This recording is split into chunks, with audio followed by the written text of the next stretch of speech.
नहीं, क्या करते हैं जो ये क्यों नहीं समझा सकते? ये समझानी उनकी बुद्धि में क्यों नहीं बैठती है कि हम पहले पहले बाप का परिचय देवें। कौन से चित्र की बात हो रही है? त्रिमूर्ति की बात हो रही है। त्रिमूर्ति में कौन सी मूर्ति बाप है जिसका पहले पहले परिचय देना है? कौन सी मूर्ति है?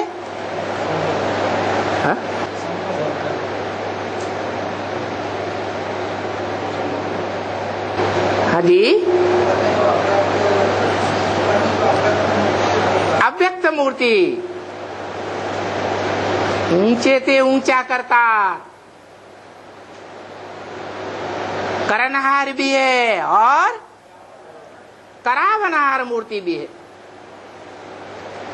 व्यक्त मूर्ति भी है, अव्यक्त मूर्ति भी है,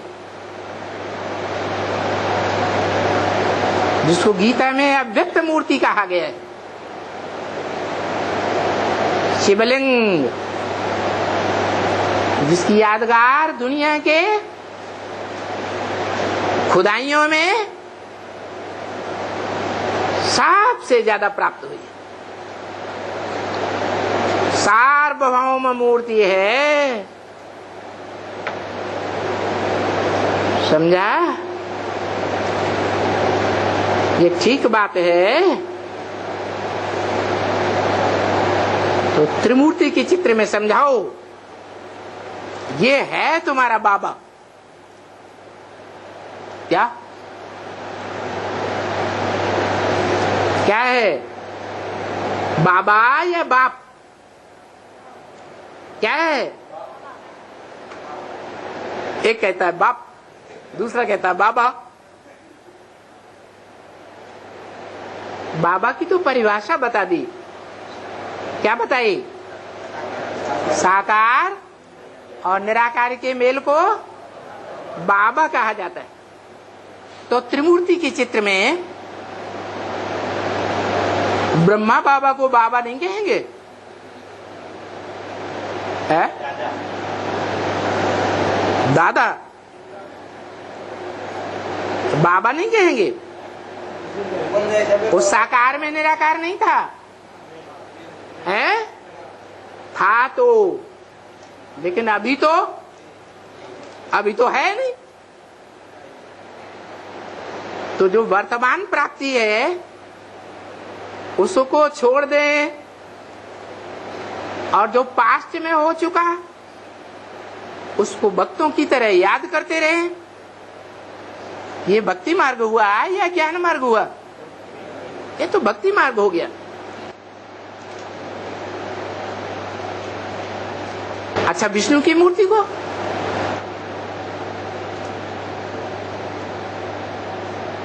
बाबा नहीं कहे हैं? क्यों?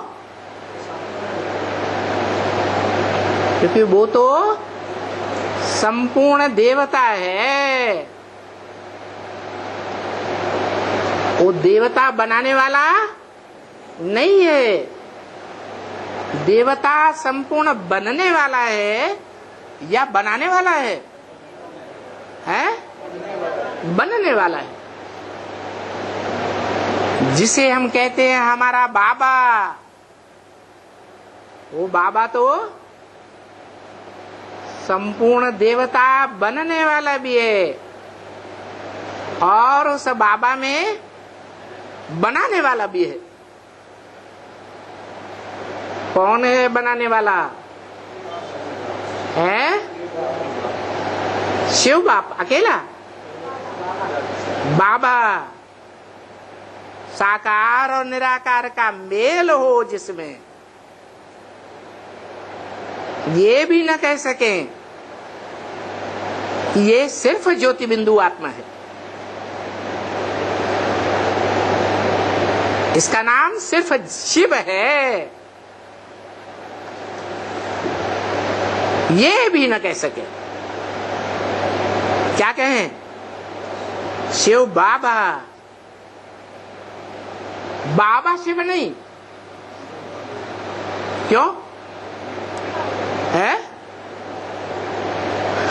बाबा शिव क्यों नहीं? जैसे शंकर शिव नहीं कहते, क्यों नहीं कहते? क्योंकि बड़े का नाम पहले और छोटे का नाम बाद में। तो मेरी बिंदी का ही नाम शिव है। जो बिंदु रूपी स्टेज धारण कर जाए,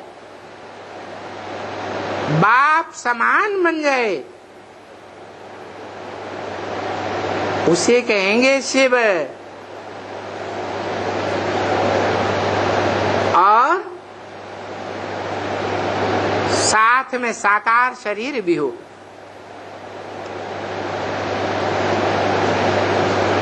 वो तो शंकर भी है। शंकर में सदाशिव तीसरा नेत्र भी दिखाते हैं। शंकर है तीन आत्माओं का, चंद्रमा भी है, सदाशिव भी है और स्थूल नेत्रधारी भी है। तीन आत्माओं का शंकरण है तो शंकर है। तो शंकर की मूर्ति को शिव बाबा कहें या न कहें? कहें। शंकर की मूर्ति जो याद में बैठी हुई है, पुरुषार्थ कर रही है याद का,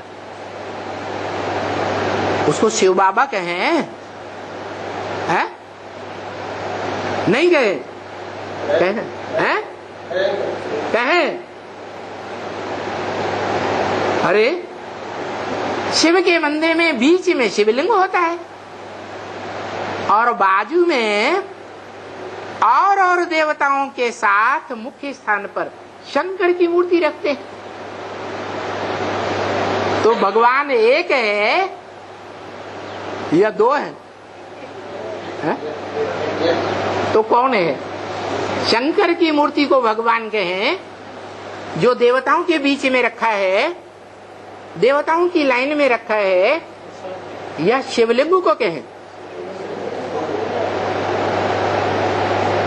इससे साबित हुआ कि जो मूर्ति साकार तो है, बड़ा रूप तो है, लेकिन उस बड़े रूप को अपनी इंद्रियों का भान नहीं है, देखते हुए नहीं देखता, सुनते हुए भी नहीं सुनता, कर्म इंद्रियों से कर्म करते हुए भी कर्म नहीं करता। कर्म का कोई फल ही नहीं निकलता।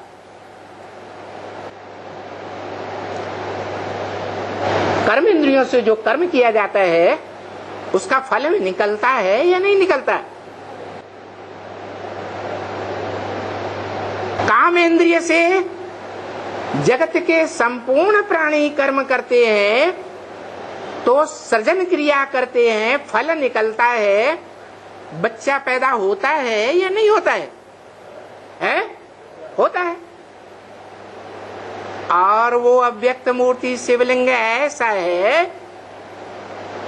कि कर्म तो करता है लेकिन संसार की तरह सांसारिक सृजन नहीं करता। वेद ब्राह्मणों की सृष्टि का सृजन करता है। जो ब्राह्मण से क्या बन जाते हैं? देवता बन जाते हैं। मना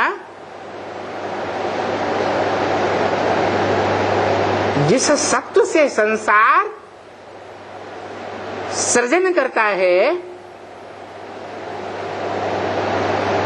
वीर से सृजन करता है, वो स्थूल वीर्य वो लिंग मूर्ति नहीं करते।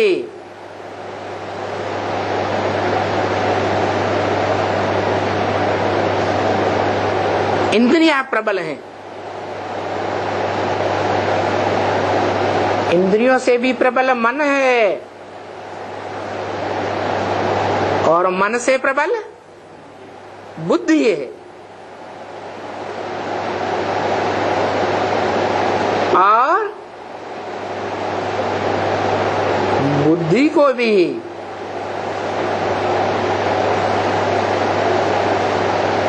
परम बुद्धि बनाने वाला वो बुद्धिमानों की बुद्धि एक है। जो इस सृष्टि पर आकर के ऐसी बुद्धि का वाइब्रेशन तैयार करा देता है कि वाइब्रेशन से सृष्टि पैदा होती है।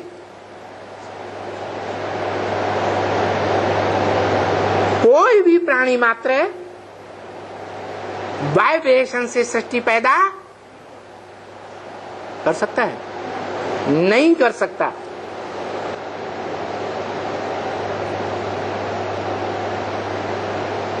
ये बेहद का वीर्य है जिससे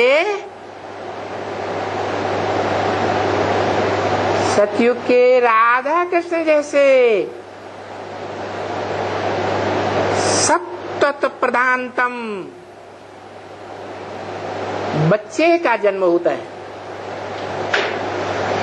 पहले पत्ते का जन्म होता है। और यहाँ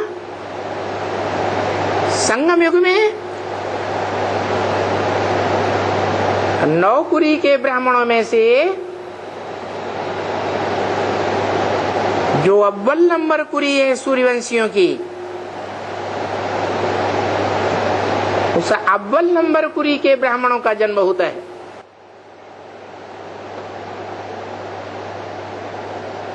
जैसा बाप वैसे बेटे, वो सभी बच्चे जो रुद्र के बच्चे हैं वो वेद का वीर्य तैयार करते हैं इंद्रियों के द्वारा है, मन बुद्धि के द्वारा। ऐसा सत्व तैयार करते हैं जिससे नई दुनिया की नई राजधानी स्थापन होती है। उस राजधानी से श्रेष्ठ राजधानी दुनिया में न कभी हुई है और न कभी होगी।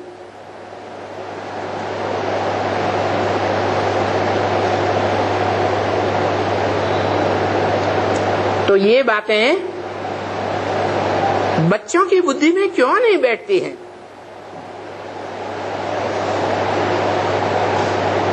समझा? ये बात ठीक है।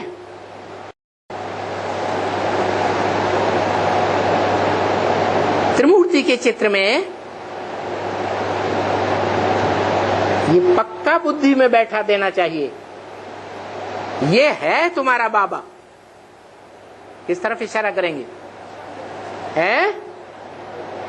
किस तरफ करेंगे? ब्रह्मा की मूर्ति की ओर, विष्णु की मूर्ति की ओर, शंकर की मूर्ति की तरफ हैं? अरे यहां आके रुक गए। कौन सी मूर्ति की तरफ इशारा करेंगे? ये है तुम्हारा बाबा।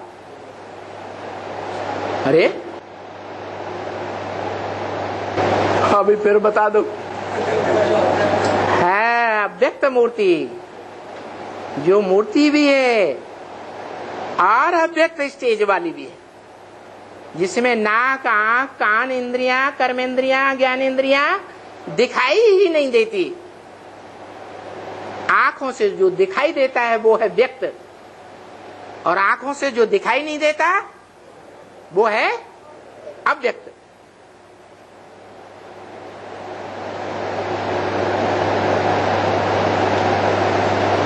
तो जब उनकी बुद्धि में बैठे,